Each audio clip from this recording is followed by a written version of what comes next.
घर पिछुआरा बाला बंगा के रागछिया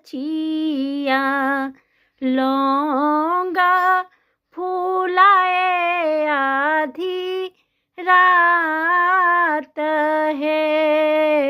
लौंगा फूलाए आधी रात है। लौंगा बीचे चला लाना बेटी सिया बेटी हाथ चंगेली मुखा पान है।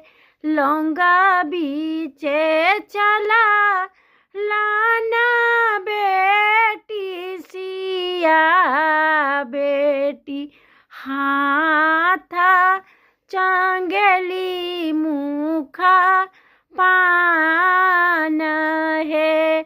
घोड़ावा चढ़ला आवत दुल्हा रामचंद्र दुल्हा धई लेलन आचरा के खूट है।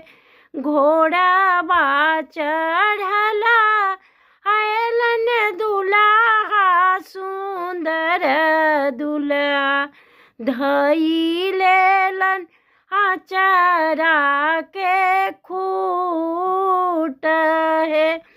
छोरू छोरू अजी प्रभु हमारो आचरवा हम हियो बाबा ही कुमार है।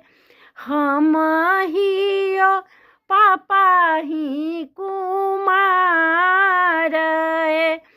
कैसे मैं छोड़ू सीता तोहरो आचरवा कब होइबू हमारा हमार है। जाही दिन आजी प्रभु पापा मोर बियाहता तब हम होएबो तोहार है। जाही दिन आजी प्रभु बाबा मोर बियाहता